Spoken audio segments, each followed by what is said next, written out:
Hello, Ray Phoenix here. Welcome to Let's Play Spyro 2, Part 8.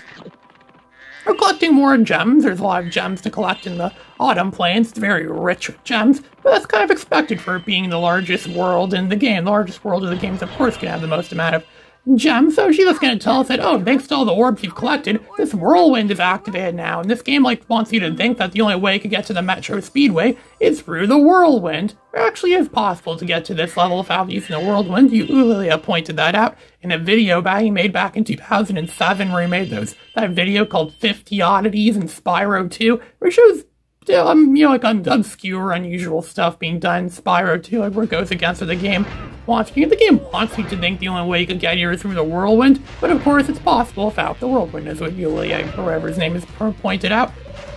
This is Metro Speedway. I like to think this level is set in a place called Metro City, like an Inspector Gadget. I think he lived in a place called Metro City. I think Metro City is just a very generic name for, city pretty much. Metro City, kind of like what Metropolis is, but it's a little bit more unique. It's Metro Speedway. For me, it's a whole city. It's dedicated to just being a speedway. They love racing so much that they made their whole city a speedway. Kind of, imagine a lot of cities or locations in the original Wipeout games would have done that too. Like they converted the whole environment, the whole city, the whole town has been converted into nothing but a racetrack. Yeah, a raceway city. I imagine this is like Metro Speedway. You can flame down these people telling you to go slow. Like obviously the developers of this game didn't like road workers telling people to drive slowly, so they made them things that could flame with Spyro's flame breath.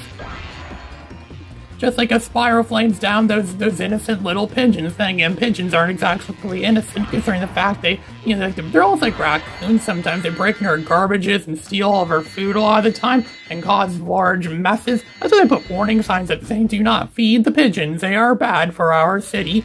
So after you explore for like 5 minutes, exploring right after you complete it the first time around, you can find the mayor of Metro City. There's obviously nothing shady about this mayor. This looks like some kind of mayor. They always wear the top hats, the iconic top hats, and their large mustaches. There's clearly nothing shady about him at all. And apparently a lot of cat burglars have been raiding his re-election funds by scaling the walls of the buildings. So it's like they're interfering with his re-election campaign, and he wants Spyro to help him with his re-election campaign. Do you think people will get more votes if Spyro got an endorsed him?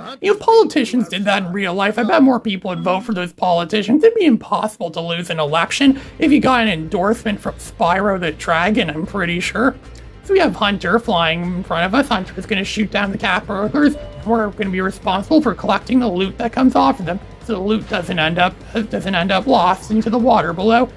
Because going into the water there automatically results in losing the challenge or losing the speedway. I was looking at the coding a few days ago for Spyro Enter the Dragonfly. There's even like a comment I think in the coding that says the speedway is considered lost, or Spyro goes which remember what it says. So yeah, Spyro can't swim in speedways. Yeah, Spyro was never capable of swimming in these speedways. Even this game, now that he has the ability to swim, he still doesn't. Of course, that never would have been tested in Spyro 1, because Spyro never did any swimming in Spyro 1. This is where this game starts to become like one of those, because it's like Star Wars Rebel Assault 2, where you just fly through a track, and you just have to hit stuff at the right time, or collect stuff at the right time. So the next movie almost becomes like Space Ace almost, or like some of those 80s Laserdisc games. But now, we did the challenge, we completed it, and we got the one and only orb from this level. Speedways pretty much only have one orb in them. We got the orb, we now have 22 orbs. We're really getting there. We have probably about a third maybe or so. Yeah, maybe about a third or so of maybe a little more than a third of all the orbs in this game. So we completely cleared out Metro Speedway. Metro Speedway is completely cleaned up. Because I am, of course, doing a 100% run of this game where I'm completely cleaning out the entire game, going to the deep bowels of the game and completely cleaning out everything there is, collecting every single gem. Not a single stone is going to be left unturned. This gems here, Moneybags is going to make us pay for something. Again, Moneybags still has that stalker instinct in him, where he's just hanging out by the ladder there, which we will be able to climb with after we buy what this greedy bear wants us to give him money for. Soon as teaches how to climb. Wonder how Moneybags knows how dragons climb. Since we've seen an expert on dragons. Dragons have never been to Avalar before, according to what it said in the beginning of the game, so I wouldn't know so much about how dragons climb up ladders. Seems like such an odd thing that a bear, unless he studied dragons in university, maybe that was like his field of study, or he was a heavyweight boxer, as he mentioned in the last video. That's going to explain how you can use the D-pad, because most people probably played this back in the day, didn't have DualShock analog controllers yet. They probably just used one of those little, very original PS1 controllers as a D-pad. I can imagine using a controller like that to play a game like this. It would be kind of painful. I imagine it would leave impressions in my thumb if I used that. Analog controller is obviously a lot better than using the D-pad, and it did exist by the time this game came out. That's how I always played this game. But then again, I mostly played this game on my slim PS1 that had one of those white PS1 controllers that had the DualShock analog control sticks on it, and it literally said PS1 on the controller. I also did have a fat PS1 then, but I pretty much used that same kind of controller for the same variant of the controller, which I actually think is the more superior variant. The analog sticks are more, firm, the buttons feel more firm and less worn out than they did on the original gray release of those DualShock controllers. Apparently there was an analog controller that wasn't a DualShock controller that came out as early as 1997 or so. I've never actually seen one of those. Apparently a lot of people didn't even know those existed, so maybe that's why. So we're going to Breeze Harbor right now, where these land blubbers have infested the Breeze Harbor, and this harbor is ruled by the Breeze Builders, those bird things that seem to be the kinds of craftsmen that probably craft like these flying boats, those boats that fly around, those high-tech flying boats. Excuse our mess, Spyro. That's apparently the land blubbers made a big mess of this place. I wonder what the land blubbers have against this place. I wonder what the Breeze Builders did to them. I wonder if it's anything to do with what's going on in Zephyr, because Zephyr is also, the whole Zephyr level is a whole battleground, a war field that involves these two things, the Breeze Builders and the land blubbers. I wonder if this has anything to do with them. And now Spyro, I wonder who's the real bad guy, the Breeze Builders or the land blubbers. We don't know the full story. And maybe Spyro could be, well, they can't both be good. Maybe so Spyro clearly is fighting for the bad guy at least one point, and since Spyro supported that mayor's re-election campaign, maybe Spyro is doing stuff for the bad guys. I know, Spyro a bad guy after all. I wonder if that's like an actual conspiracy theory. Is Spyro really a bad guy? There were those mines from Minesweeper, the 3D version of Minesweeper that's placed there. It also looks like some rough polygon thing from the PlayStation developer's demo disc. I remember there was some rough polygon head thing that looks kind of like that. From that developer's desk. You're not supposed to be able to do this, so I guess this could be an oddity, the kind of thing I would find in one of his games. But if you aim your cannon like this, you can actually shoot and destroy one of those things from the far distance, and those mines, I think they're called land mines or something like that. Yeah, land mines. Yeah, this is like Minesweeper all the time. These land blubbers could be considered terrorists a lot of the time. They're putting up mines everywhere. They pretty much are terrorists for doing this. They don't even think Breeze Harbor is a battleground or a war zone or anything like that. They're causing so much mayhem, so much destruction and chaos.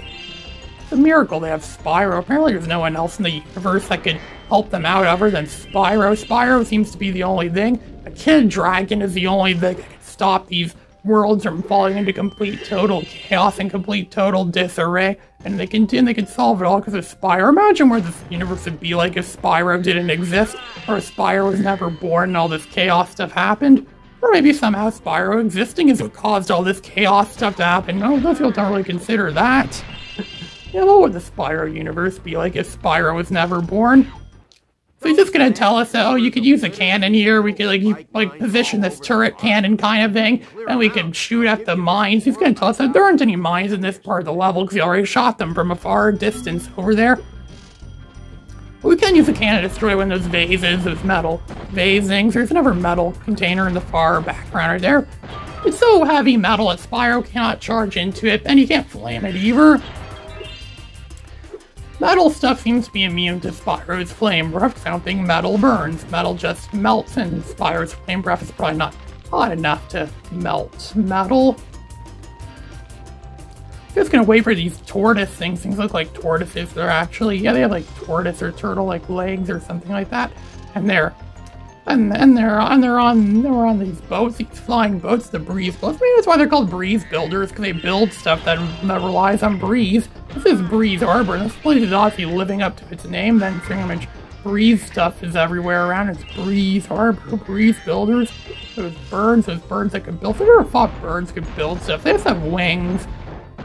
Not really, but that probably serve as opposable, fully opposable hands. There's more of these landmines here. It's kind of hard to properly tactically aim this because there's no crosshair. This cannon thing doesn't have a crosshair at all, so there's no way I could properly aim it or know exactly where I'm hitting it. So you just have to guess. It's a guessing game. Good thing you have unlimited ammo, though. If you didn't have unlimited ammo, that could be a bit troublesome, but of course they're going to give you unlimited ammo. Most games like this give you unlimited ammo. So there we got another orb. 23 orbs. Yeah, we collected 20 orbs. It took us back to this earlier part of the level I've already been to. So we're waiting for the boats again, the flying boats, the flying sailing boats. Just hanging out on there, and there's even stuff to look at or stuff. It's flying slowly. You can jump. Oh, look, there's a gem we didn't collect earlier. 5 purple ones. There were 5 gems. There's dark purple. There's those green gems. There's those firemen. I wonder if the people who made this game didn't like firemen either. So maybe that's why they made them enemies in this game. I can understand why some people don't like firemen in real life. They're kind of pushy and obnoxious sometimes. That's probably why they were made into enemies in this game. This Spyro 2. The land blubbers are made into them. Like the land blubbers are firemen, and maybe the land blubbers are the real bad guys after all. They sound like something that would just take up a lot of space, waste a lot of space, considering the fact that they're fat. They probably eat a fatty diet or something like that. Probably consists mostly of cheese pizza or something like that, or something else like that. Something else like cheese pizza. I think around here there's another mini game somewhere. Oh, look at that! It's got another 1-up. This game keeps throwing 1-ups at me. I'm not even sure if I got killed yet. Which explains why I have 23 lives. I think you only hold a maximum of 99 lives in this game. It's much easier to max out the lives in this game than it was in Spyro 1, because of how much easier it is to collect lives in this game than it was in Spyro 1. You can't charge into those firemen either. You just have to, like, get close to them. And you actually taught something in Spyro 3 where you can actually charge close to a big enemy, and just for a second before you make contact with him, let go of the square button, and just flame him, and he dies. So I don't think we killed enough enemies now, so we could use that what is it, like a spring, like what we saw in that Colossus level where they spring us upwards there and collect some more gems. Oh yeah, it's another one of those. It's going to become another one of those 80s Laserdisc games where you just ride on a trolley and shoot stuff at the correct time and jump at the correct time so we can claim our prize, which, as you could probably guess, is going to be another orb. What else would our prize be? A box of chocolates? A hidden talisman we didn't know about? A dragon egg they forgot to put in the first game? Or a dragon that got frozen in the stone or something like that and wasn't unthawed somehow in the first game? Or that we forgot to free from Spyro 1? I mean, they never really followed up on that much. Nasty Nort clearly died at the end of Spyro 1. When he died in a venue that looked somewhat similar to this, where it was like a factory kind of place, like an industrialized factory level, which is where Nasty Nort breathed his last breath before he got killed. But yeah, supposedly he returns to some of the Game Boy Advance Spyro games, but I wouldn't know about those because I never played any of those Game Boy Advance Spyro games. Well, actually, it's not entirely true. I did play Spyro Season of Ice once a long time ago. I think that's what it was called, Spyro Season of Ice. It was a somewhat decent game if I remember correctly, but nowhere near as good as the PS1 Spyro games, obviously. And there was also Spyro Orange, which was a total complete piece of garbage. It's only just a collection of mini-games that have the play quality of an Atari 2600 game. Also, looked like something they may have intended to put on the Atari 2600, and they realized that Atari 2600 was cancelled. That system got discontinued nearly 2 decades earlier, so we'll have to put on a more modern system. So they thought, let's put on the Game Boy Advance. It's the least advanced system that was out at the time, considering the fact it was portable. So we got all the gears, and this guy's going to be impressed by what we did. So now he's going to give us an orb, of course. What else is he going to give us? I wonder if these things have any connections to those power orbs, which is that very useless power-up that they shoehorned into Jumping Flash 2. I think it was one of the only, or one of the only power-ups from the first, or what do you call them, special items or fireworks they had in Jumping Flash 2. They didn't have the first Jumping Flash. There's actually tons of stuff in Jumping Flash 2 I never really knew about getting all those medals, and that's how you unlocked Hyper Mode in that game, from collecting all the medals that were in that game. It's not even explained anywhere in the instruction book. I don't even have an instruction book for Jumping Flash 2, but I never really cared. I just found it at a GameStop once for only a few dollars, that's why I bought it. I think that may have also been where I got my copy of Spyro 2 from GameStop back in 2007 when they didn't consider PS1 to be retro yet. Apparently they consider PS3, Wii, and Xbox 360 now to be retro, because I just heard GameStop launched a chain of, like a sub-chain of stores called GameStop Retro, where they sell retro games, and PS3, Wii, and Xbox 360 is their definition of retro, and that's all they really sell there. Thanks for getting our ship fired up, Spyro. This guy's gonna congratulate us again. His name is Squawk. I wonder how long GameStop Retro is gonna last for. I mean, at least they're going in the right direction. There's Squawk. I like to call him Squawker, maybe. I don't know, maybe his name was short for Squawker. Like Squawkers may call it, like that bird I think I remember seeing on, that parrot I remember seeing on commercials for on TV. It was like some parrot thing that could apparently speak. I think I mentioned it in one of my other videos, and I never had that toy, and I'm probably glad I didn't. Probably would have been like that parrot from Dexter's Laboratory that's gonna tell all your life secrets to everyone. Everyone's gonna find out all your secrets. They're gonna find out about that, they're gonna find out about your explosive flatulence problems. They're gonna find out about the time you dropped food on the floor and you gave it to someone else that happened to be there because you really didn't want it. But the fact you played it, you bought all those crappy video games that you thought were good, and the reason why you donated all of them to charity is because you didn't like them because they sucked.